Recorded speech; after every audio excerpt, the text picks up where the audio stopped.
It's so important now because, like you said, they're not on our establishment. They are coming and going. So it's just so important that we make those little touch points special with a smile, with a wave, with eye contact, because all those little touch points you have through like going through a restaurant, I mean, you don't have that. You just have very, very few. And people are so starved for attention that we Mm. really have an opportunity to make someone smile, make just their day a little bit better to where they keep coming back to us because they know they're going to be treated just, like human beings. What's up, Zach Oates here, author, entrepreneur, and customer relationship guru. Welcome to Give an Ovation, growth strategies for restaurants and retailers, where we find industry leaders to share their secrets to grow your business. This podcast is sponsored by Ovation, the actionable guest feedback tool that works on or off premise and is easy, real-time, and actually drives revenue. Learn more at ovationup.com. Welcome, everyone, to another edition of Give an Ovation. I am joined by Kelli Laube. Kelli, for those of you who don't know her, she is the hospitality trainer at restaurantowner.com. She's been there for almost 10 years. She's also been a trainer and director at other restaurant concepts. And I actually got introduced to Kelli because I was on one of her webinars, was blown away. Her content, her presentation, as you could just see, just like looking at her, she's happy, bubbly, the kind of person that you want to either be in your restaurant or train the people at your restaurant. So Kelli, thank you for joining us today. Thank you so much for having me. So Kelli, first of all, tell us a little bit about what does restaurantowner.com do? Absolutely. So restaurantowner.com is a website for independent restaurant operators and provides all the training, all the templates, both front of house and back of house, just to help independents succeed because they don't have those resources. Yeah. So it's kind of like if you were to take, like an HR firm or a training service at like a big restaurant group, they've got people that are doing that. They've got a team. You've basically, by putting all of those services in one place, they're able to tap into all of that as if they were part of kind of this bigger group, right? Yes, absolutely. Awesome. And why did you guys, because there's a few of you there at restaurantowner.com. So why did you guys start restaurantowner.com? What's the story there? So my dad was a CPA and was like, I'm ready to be my own boss. And so he was working at a restaurant at the time and doing their financials and was like, independent restaurants don't have all the tools that I'm providing this company. There's just a huge niche that has not been filled. And that's when the internet started coming out, forever ago. And he started putting his content online and people just loved it and started subscribing. And that's kind of where it took off. Very cool. And so you were involved in the very beginning of this? I was very young at the time, but as soon as I was in like my mid-teens, I started working for the company. Oh, wow. Yeah. So Yeah. as soon as they weren't going to get sued by like child labor laws, right? Yeah, right. I was doing stuff on the side. Yeah. Well, awesome. So Kelli, something interesting in your webinar, you gave a great webinar all around resolving customer concerns and what happens when customers come and they're super frustrated. My question is, why is that more important now than ever before? I was reading an article that was talking about how customer service, customer experience, and I use the word customer because for the most part, they're not guests coming into our home and us serving them food, but it's turned into much more transactional relationship. Why is that guest experience, customer experience more important now than it's ever been? It's so important now because, like you said, they're not on our establishment. They are coming and going. So it's just so important that we make those little touch points special with a smile, with a wave, with eye contact, because all those little touch points you have through like going through a restaurant, I mean, you don't have that. You just have very, very few. And people are so starved for attention that we really have an opportunity to make someone smile, make just their day a little bit better to where they keep coming back to us because they know they're going to be treated just like human beings. Yeah. And like, one thing about that is as dining rooms are opening, closing, my wife and I went out on a date last week, and at the restaurant, I saw the manager that was going up and doing like regular table touches. Mhm. And as the manager approached, the people at the table like had a visceral, actual, like, like like sitting away because they Yeah. didn't want that manager just all up in them, right? Yeah. So how do you do, first of all, let's talk about the in-store experience, and then let's talk out-store. Yeah. In-store, what would you recommend as the new table touch? How do you do a table touch when people are feeling like physically uncomfortable a lot of times? Mhm. Yeah, that's a great question, and that plays into body language. So if I was a manager and I was walking over a table and I could see them visibly doing this, I'm just going to wave and just keep walking. I'm not going Mm, to impose myself on them because at the end of the day, service is tailored to the guest. So if they want to talk to a manager, I'm available. But if they don't, it's okay. I can just give a friendly nod and wave and then keep going. yeah, I like that. That reminds me a lot of Danny Meyer. He talks about that Yes, a lot, love about it. reading the room and seeing are they there in a business meeting and want to not be bothered?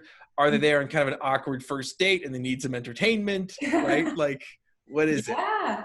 So what kinds of things do you look for as you're approaching a table? What are some telltale signs that would lead managers in today's restaurant world to know how to handle the situation?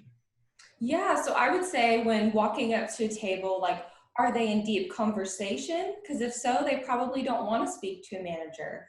Whenever, I mean, I've been a server as well. Whenever I go up to a table, if they're not looking at me, then I'm not needed at the table, kind of thing. Hmm. So I just kind of keep going, and I just have my eyes on the entire floor.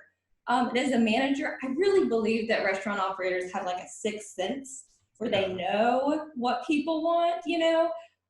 So I would almost just say like trust your gut as well as look at where their eyes are going. And if even if they do a slight shift, I would just wave and walk.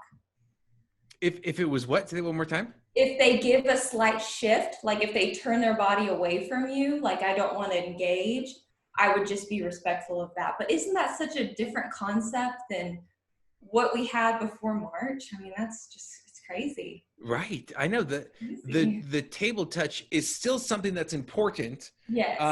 but I think it requires a much higher sense of EQ, that emotional intelligence. Whereas before it was just, okay, run through the steps.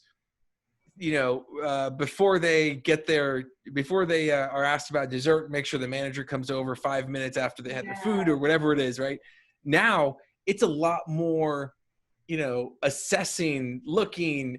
And so I love that of really training the managers, training the staff to be more observant, look at the eyes, look at the body language. I think it makes a lot of sense. Now, in terms of outside the four walls, Mhm. so let's talk about that. How do you still maintain, how do you still figure out what to do, and how do you maintain that, giving someone a smile when they're not there? Yeah. I mean, I think with do you want me to do like delivery? Like speak into that? Yeah, sure. Yeah. Let's talk. Okay.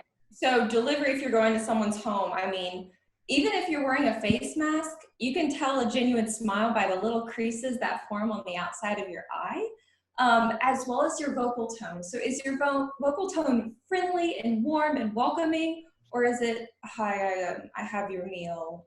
It's going to be $20. And I mean, if you could tip, that'd be great. Like Yeah. what kind of reaction do you want to have? Because those touch points are very limited. So I mean, so you have your service side of making sure the order's correct, their credit card information's taken, you're delivering it to the right home. But that hospitality aspect, how do you want them to feel when they interact with you? And let's say it's contactless delivery. You can write a little thank you note on the side of their order, or you can do like a little card or throw some mints in there. Just anything to make them feel special. I love that, because that really is what it's all about, right? When you're The Yeah. hospitality is the making them feel special. Yeah. The food is and the service is like what you do, but the hospitality is how they feel, and I love that. Looking at those touch points, and I love that idea too about writing the notes. I think that is really powerful, especially in such a technology driven world, Yeah. making sure that you you humanize it a little bit. Yeah, and I would also say that's so fun for the team to do. Like I got to do that, like write little personalized messages, thanks for supporting us, and then using their name on that too. That has a wow Wow. I mean, just saying that wowed me. factor. Yeah, no, I think I'm just thinking about how I would feel if someone came and delivered my PF Chang's or whatever, and there was a handwritten note saying, Zach, thank you so much from the manager. I mean, I still remember Square. This was back when Square had very first started, and I got one of the chip readers. I was one of the first batch of people that got a chip reader, and it came in one of those cardboard CD boxes that you would like put just like a single disc CD in it. It was like super janky, but there was a sticky note that said, Zach, thank you so much for being a part of Square. And I looked at it and I shined it in the light, and it was handwritten, like, Wow. but I still remember that. Yeah. And I think it still has good memories, no matter how much people say that they don't like their POS, but I remember that moment with Square. I think that's awesome. Yeah. Now, something in the webinar that really caught my attention was you asked everyone a question.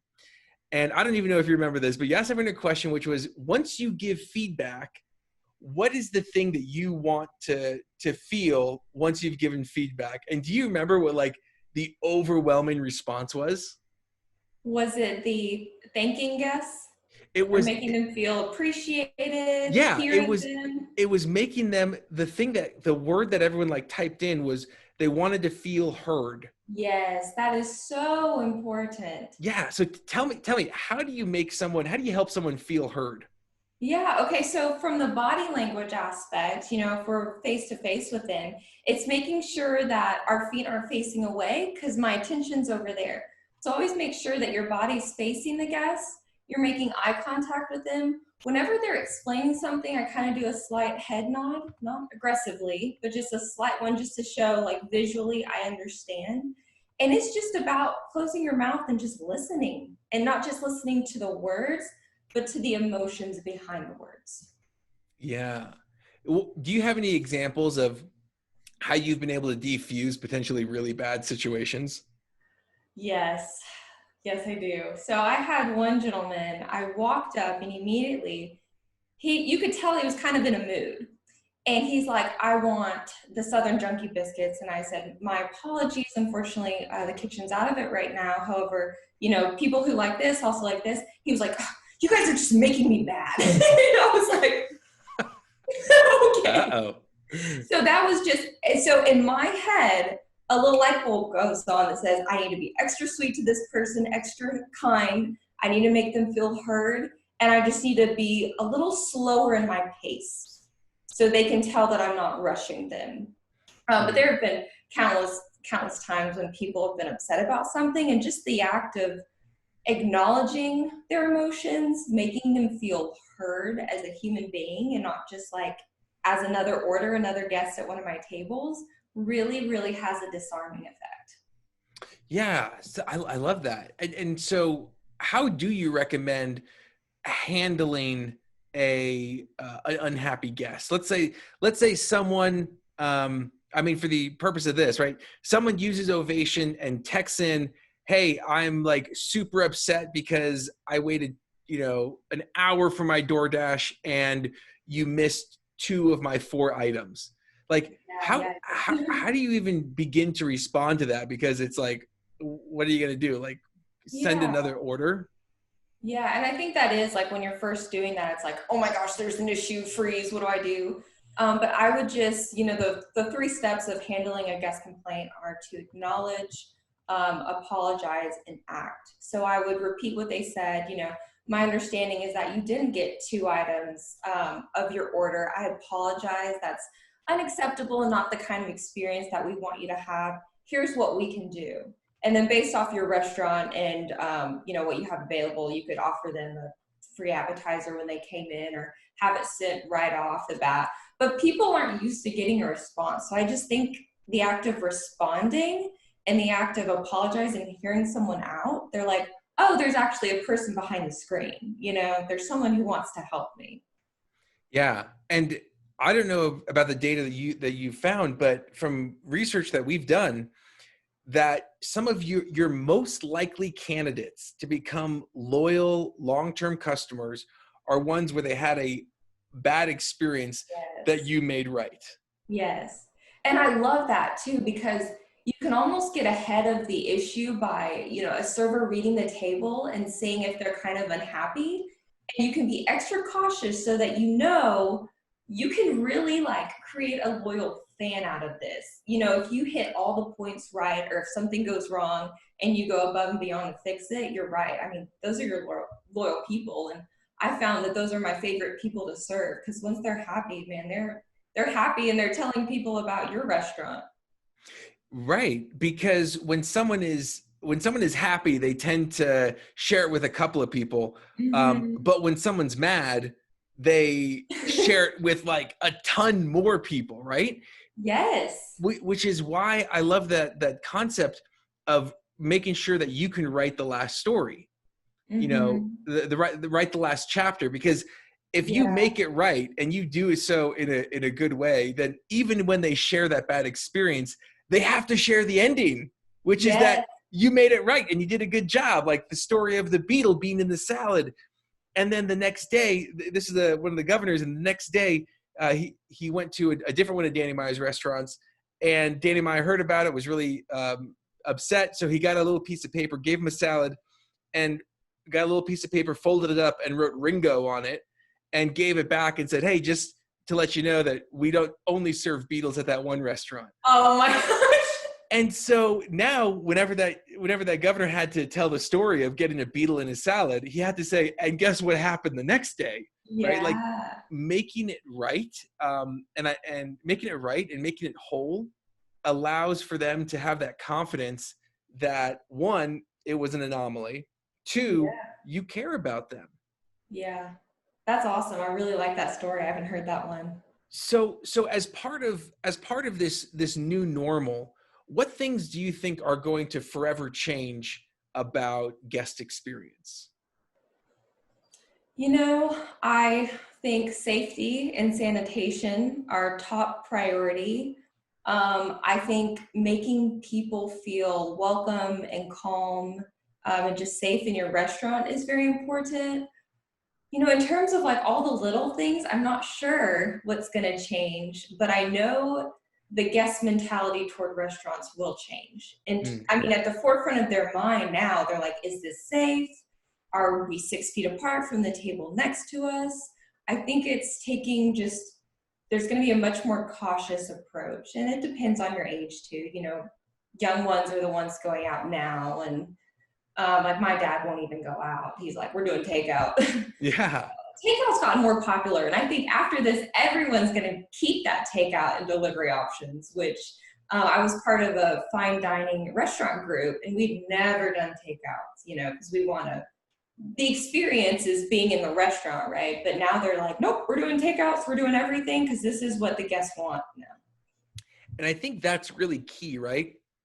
Is being able to think about what does the guest want, being able to have that channel so that you can get that feedback of what are you doing that makes the guest feel safe?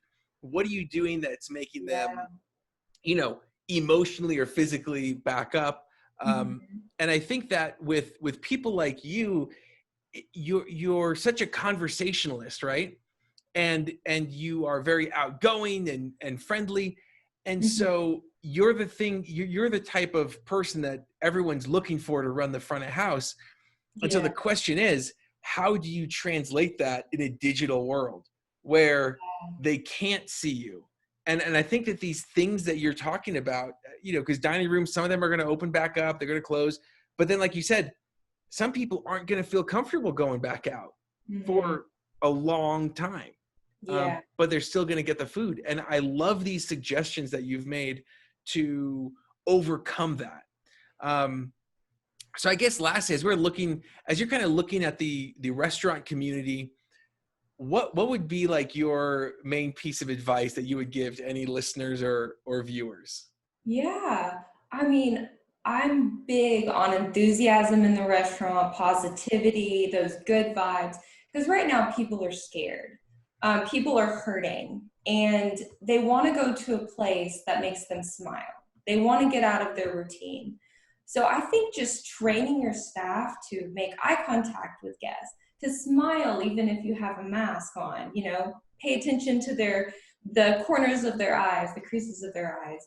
And just having this welcoming environment. And then in terms of if you're doing delivery, they still may be interacting with one of your staff for just a few seconds, but those few seconds, I mean, it takes less than half a second for a first impression to be formed. So every second is so, so key. And also paying attention to the words you're using. So if you're doing delivery, you can do, thank you, I'm so excited you chose to, order takeout with us tonight. Just using very enthusiastic, friendly, warm, welcoming words. I mean, because that conveys on paper, even though, we're in the people industry, we'd rather see each other. But yeah. Love that. So Kelli, here are my takeaways. One, I love that service is tailored to guests, right? Train on body language, train on looking at the eyes, because when people come into the restaurant, they're going to do so with trepidation. Two, look at all of the touch points in all of the channels and figure out how do you want your guests to feel and how do you make them feel that way. Love that writing note idea. Third, when your guests do give you feedback, make sure they feel heard. Acknowledge that they said something. Respond to them. 4, I love your 3 steps to handle a negative situation, which is acknowledge, apologize, and act. Love those 3 A's there. And then lastly, I love that last piece of advice is put out those good vibes. Yes. People are looking for they're looking for the helpers, right? Like Mr. Rogers would say. And they're looking for that uplift. So awesome. Kelli, thank you again for coming on. How do people find you, follow you, or restaurantowner.com? Yeah, so I'm on LinkedIn under Kelli Laube, of course, my name. And then if you go to r.com or restaurantowner.com, we have training videos. We have a full resource of information. Okay, awesome. So check out restaurantowner.com. And today's ovation goes to you, Kelli, for putting out so many good vibes in this world because, man, everyone knows that we need it. So thank you for coming on. Thank you for being you, Kelli. Thank you for helping out these restaurants. Thank you, Zach. It was a pleasure. Glad you were with us today, and thank you. Thank you to the risk takers, the troublemakers, the crazies who are keeping this world clothed and fed. You're the ones who deserve an ovation. Again, this podcast was sponsored by Ovation. To see how we can help you grow your business, go to ovationup.com. Don't forget to subscribe, and as always, remember to give someone in your life an ovation today.